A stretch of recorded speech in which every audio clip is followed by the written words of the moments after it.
Hi hello friends, welcome to Anjani world. ఇక్కడ ఆంజనేయుల ఇంట్లో తులసి తన కోడలు మంచిగా ఇల్లు చేరిందా లేదా అని అటూ ఇటూ తిరుగుతూ టెన్షన్ పడుతూ టైం వైపు చూసుకుంది. టైం 10:30. తన కోడలు కృష్ణ ఇంకా ఫోన్ చేయలేదు. ఏంటి, రవి కృష్ణ ఇద్దరు ఇల్లు చేరారా లేదా అని ఆలోచిస్తూ భాస్కర్ గదిలోకి వెళ్ళి భాస్కర్ని నిద్ర లేపుతుంది తులసి. భాస్కర్ వాళ్ళ అమ్మ వైపు చూసి, ఏంటమ్మా ఈ టైంలో నిద్ర లేపావు అని అడుగుతాడు. ఒరే, కృష్ణారవి క్షేమంగా ఊరు చేరారో లేదో అనేది ఇంకా తెలియదురా. ఒకసారి కృష్ణకు కాల్ చేసి ఇద్దరు ఇంటికి క్షేమంగా చేరారో లేదో కనుక్కోరా అని అడుగుతుంది తులసి. భాస్కర్ చిన్నగా నవ్వి, నీ కోడలేం చిన్నపిల్ల ఏం కాదులేమ్మా, దాన్నెవరెత్తుకెళ్తారు, నీ కోడలే పెద్ద గయ్యాలి. అది క్షేమంగానే ఇల్లు చేరి ఇంట్లో హాయిగా పడుకొని నిద్రపోతూ ఉంటుంది. నువ్వే అనవసరంగా టెన్షన్ పడుతూ ఇక్కడ నా నిద్రని చెడగొడుతున్నావు. వెళ్ళి ప్రశాంతంగా పడుకో అమ్మా అని భాస్కర్ కొంచెం గట్టిగానే చెప్పాడు తులసికి. భాస్కర్ మాటలు విన్న తులసి, ఒరే, కృష్ణ మన ఇంటి కోడలు, నీ భార్య. తన పుట్టింటికి అది క్షేమంగా చేరిందా లేదా కనుక్కోవలసిన బాధ్యత నీకు ఉంది భాస్కర్. నీకు కుదరకపోతే చెప్పు, మీ నాన్నను నిద్రలేపి రాఘవయ్యకి ఫోన్ చేసి విషయం అడగమంటాను అని తులసి కూడా భాస్కర్తో గట్టిగానే అంటుంది. భాస్కర్ తన తలని కొట్టుకుంటూ, అన్ని బాధ్యతలు నాకొక్కడికే ఉన్నాయి, నీ కోడలికి ఏ బాధ్యత లేదు కదా, అందుకే దానికంత తలపొగరు అని మనసులో తిట్టుకుంటాడు భాస్కర్. అది క్షేమంగా ఇల్లు చేరింది. ఇందాకే రవి నాకు కాల్ చేసి చెప్పాడు, నీకు చెప్పడం మర్చిపోయాను అని అంటాడు భాస్కర్. తులసి భాస్కర్ వైపు చూసి, ఈ ఒక్క ముక్క చెప్పడానికి ఇందాకటి నుంచి నాకెంత క్లాస్ పీకావురా, నన్ను నా కోడల్ని ఆడిపోసుకోవడమేనా నీ పని అని అనుకుంటూ తులసి అక్కడి నుంచి వెళ్ళిపోతుంది.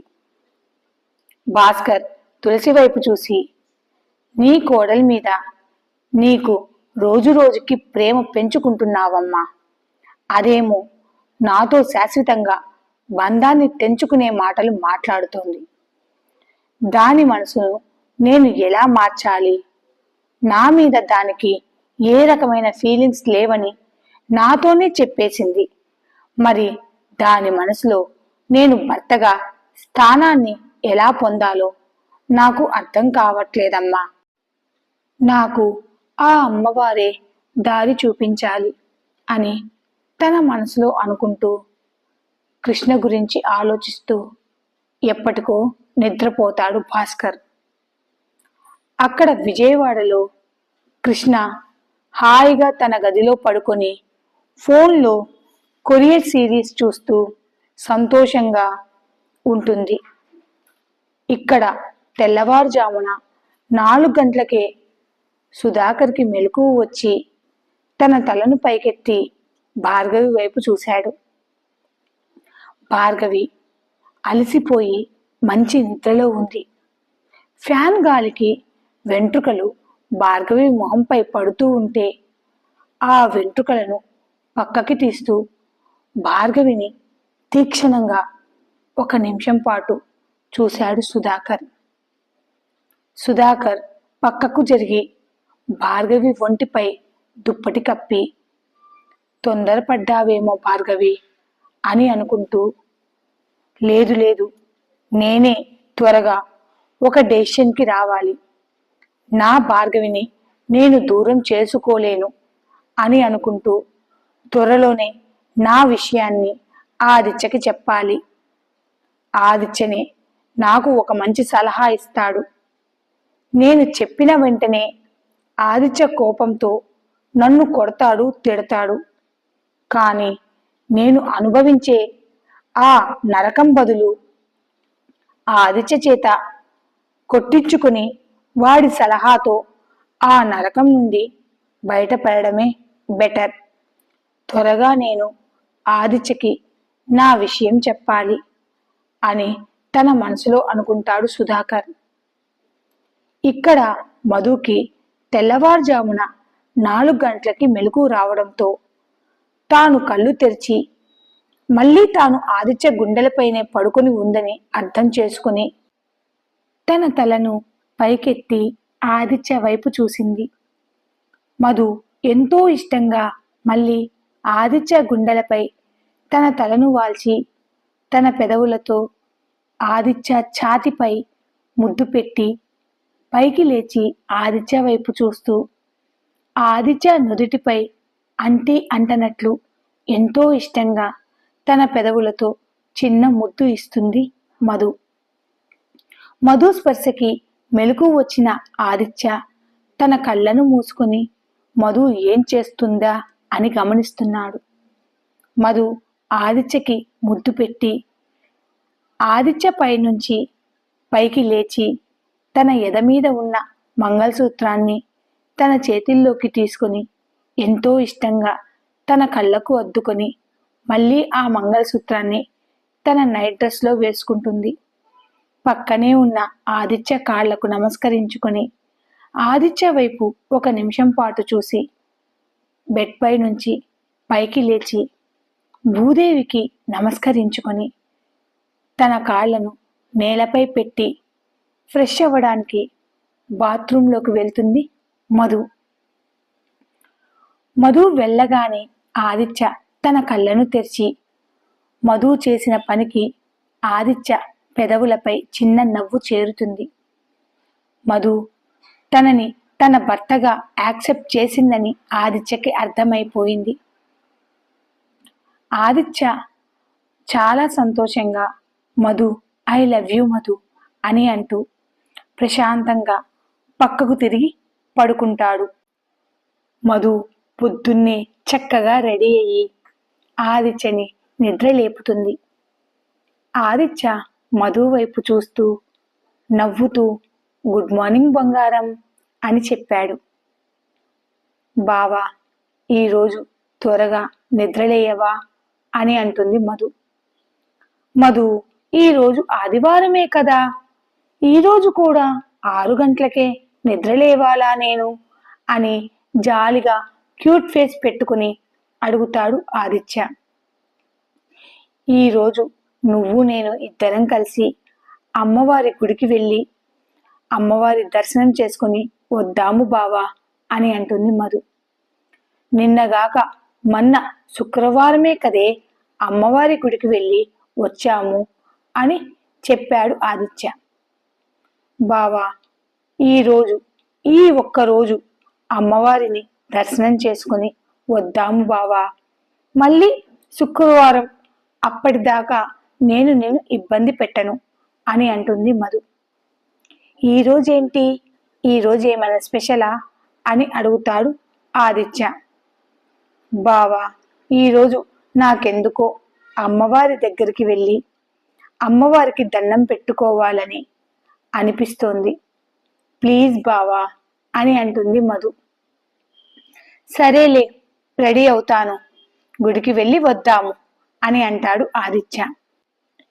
ఆదిత్య నవ్వుతూ ఫ్రెష్ అవ్వడానికి బాత్రూంలోకి వెళ్తాడు. మధు చక్కగా ఆదిత్య కొనిపెట్టిన చీరలలో ఒక పట్టు చీరను తీసి కట్టుకుంటుంది. ఆదిత్య కూడా తన చీరకు మ్యాచ్ అయ్యేలా షర్ట్ అండ్ ప్యాంట్ సెలెక్ట్ చేసి బెడ్ మీద పెట్టి మధు కూడా చక్కగా రెడీ అవుతుంది. తలలో పూలు పెట్టుకుంటుంది. ఆదిత్య స్నానం చేసి బాత్రూంలో నుంచి బయటకి వచ్చాడు. ఆదిత్య మధు వైపు చూసి, ఏంటి బంగారం ఈరోజు పట్టు చీరను కట్టావు, ఈరోజు ఏమైనా స్పెషలా అని మరోసారి అడుగుతాడు ఆదిత్య. మధు తన మనసులో, అవును బావా ఈరోజు నాకు చాలా ముఖ్యమైన రోజు, ఈ రోజు నుంచి నువ్వు నేను ఒకటేనని, నిన్ను నాకు భర్తగా చేసినందుకు ఆ తల్లికి థ్యాంక్స్ చెప్పుకుందామని ఈ రోజు నుంచి నీతో నా కొత్త జీవితాన్ని స్టార్ట్ చేస్తున్నాను కదా. అందుకు ఆ అమ్మవారి దర్శనం చేసుకుని మన జంటకి ఆ అమ్మవారి దీవెన మనపై ఎల్లప్పుడూ ఉండాలని ఆ అమ్మవారిని కోరుకుందామని గుడికి వెళ్తున్నాము బావా అని తన మనసులో అనుకుంటుంది మధు. మధు, ఏం ఆలోచిస్తున్నావే అని బెడ్ మీద తన బట్టల వైపు చూశాడు ఆదిత్య. ఫస్ట్ టైం మధు ఆదిత్యకి అలా బట్టలు తీసి బెడ్ మీద పెట్టడం. ఆదిత్య మధు వైపు చూసి, ఏంటి ఈ కొత్త అలవాటు అని అడుగుతాడు. మధు తడబడుతూ, నేను తీసిన బట్టలు నీకు నచ్చలేదా బావా అని అడుగుతుంది. ఆదిత్య నవ్వుతూ, ఈ రోజు నా పనులు చేస్తున్నావు, మళ్ళీ రేపటి నుంచి నా పనులు నేనే చేసుకోవాలి కదా మధు అని మధు వైపు చూస్తూ అంటాడు ఆదిత్య. మధు సిగ్గుపడుతూ, ఇక జీవితాంతం నీ బట్టలే కాదు నీ పనులన్నీ నేనే చేస్తాను బావా. నీకు ఏం కావాలన్నా నువ్వు నన్ను మాత్రమే అడగాలి. నీకు సంబంధించిన ఏ చిన్న పనైనా నేను మాత్రమే చెయ్యాలి. నేను చెప్పేది నీకు అర్థమవుతోంది కదా బావా అని చెప్పి అక్కడి నుండి గబగబా కిచెన్లోకి వెళ్ళిపోతుంది మధు. ఆదిత్య మధు వైపు చూసి చిన్నగా నవ్వుకుంటూ మధు తీసిన బట్టలను వేసుకుంటాడు. ఇద్దరూ కలిసి అమ్మవారి గుడికి బండి మీద వెళ్తారు. గుడిలో అమ్మవారి దర్శనం చేసుకుంటారు. మధు కుంకుమ తీసి ఆదిత్య నుదుటిపై పెడుతుంది. ఆదిత్య కూడా మధు చేతిలోని కుంకుమని తీసుకుని మధు నుదుటిపై పాపట్లో కుంకుమని పెడతాడు. ఇద్దరు కాసేపు గుడిలో కూర్చుని ఇద్దరు బండి మీద ఇంటికి బయలుదేరతారు. దారిలో ఆదిత్య బండిని పక్కగా ఆపి, మధు కొంచెం దగ్గరికి జరిగి కూర్చోవే అని అంటాడు. మధు కూడా ఆదిత్యకి కొంచెం దగ్గరగా జరిగి కూర్చుంటుంది. ఆదిత్య మధు వైపు చూసి, కొత్తగా పెళ్ళైన జంట బండి మీద ఎలా కూర్చుంటారో నీకు తెలుసా మధు? భర్తకి భార్య పూర్తిగా అతుక్కుపోయి తన రెండూ చేతులతో భర్తని చుట్టేసి గట్టిగా పట్టుకొని మరీ కూర్చుంటుంది. మనకి కొత్తగా పెళ్ళయింది. నిన్నటితో 16 రోజుల పండుగను కూడా పూర్తి చేసుకున్నాము. కానీ తమరు మాత్రం బండి మీద ఎవరో పరాయి మగాడితో కూర్చున్నట్లు నాతో కూర్చుంటావు. ఎవరైనా మనల్ని చూస్తే మనకి పెళ్ళయిందని ఎవ్వరూ అనుకోరే మధు అని అంటాడు ఆదిత్య. మధు ఆదిత్య వైపు చూసి, బండి మీద ఎలా కూర్చుంటారో నాకు చెప్తేనే కదా నాకు తెలిసేది. నేను ఇప్పటిదాకా ఎవరి బండి ఎక్కలేదు బావా. ఫస్ట్ టైం నీ బండే ఎక్కుతున్నాను. పెళ్లిగాక ముందు నేనేమైనా బండి మీద షికార్లు తిరిగానా ఏంటి? ఎవరితో ఎలా కూర్చోవాలో నాకు తెలిసేది. పోనీ ఇప్పుడు నువ్వు చెప్పరాదా భర్తతో ఎలా కూర్చుంటారో అని మూతి తిప్పుతూ అంటుంది మధు. ఆదిత్య తన చేతులతో మధుని తన మీదికి లాక్కుంటాడు. మధు ఒక్కసారిగా ఆదిత్య మీద పడుతుంది. మధు రెండు చేతులలో ఒక చేతిని నా గుండెల మీద వేసి మరో చేతిని నా తొడ మీద ఉంచు అని అంటాడు ఆదిత్య. ఆదిత్య చెప్పినట్టే మధు చేస్తుంది. మధు, నీ శ్వాస నా వీపుకు తగలాలి అని అంటాడు ఆదిత్య. మధు ఆదిత్య చెప్పినట్టే ఆదిత్యకి పూర్తిగా అతుక్కుపోయి ఒక చేతిని ఆదిత్య నడుము చుట్టూ వేసి మరో చేతిని ఆదిత్య గుండెల మీద వేసి కూర్చుంటుంది మధు. మధు ఆదిత్యని అలా చుట్టేసి గట్టిగా పట్టుకుని కూర్చోవడంతో ఆదిత్య చాలా హ్యాపీగా ఫీల్ అయి మధుతో, ఇక నుంచి నాతో బండి మీద ఇలానే కూర్చోవాలి. పంజాబీ డ్రెస్సులో అయితే 2 సైడ్లకి కాలు వేసి పూర్తిగా నాకు అతుక్కుని కూర్చోవాలి. అర్థమవుతోందా మధు అని అంటాడు ఆదిత్య. మధు తన తలను గుండ్రంగా ఊపుతుంది. ఇద్దరూ కలిసి ఇల్లు చేరుతారు. ఆదిత్య హాల్లో చైర్లో కూర్చుంటూ, రేపటి నుంచి తమరికి కాలేజీ మొదలవుతుంది. జాగ్రత్తగా వెళ్ళి శ్రద్ధగా చదువుకో. నీకు ఏం కావాలన్నా నన్ను అడుగు. రేపటి నుంచి నీ కాలేజీ బస్ మన కమ్యూనిటీ గేట్ ముందు ఆగుతుంది. మళ్ళీ మధ్యాహ్నం మన కమ్యూనిటీ గేట్ దగ్గరే నిన్ను దింపుతుంది. జాగ్రత్తగా వెళ్ళి రామదు అని అంటాడు ఆదిత్య. సరే అని తల ఊపి మళ్ళీ తన పని చేసుకోవడంలో పడిపోతుంది మధు. ఇక్కడ ఊరిలో ఆదివారం అందరూ ఇంట్లోనే ఉన్నారు.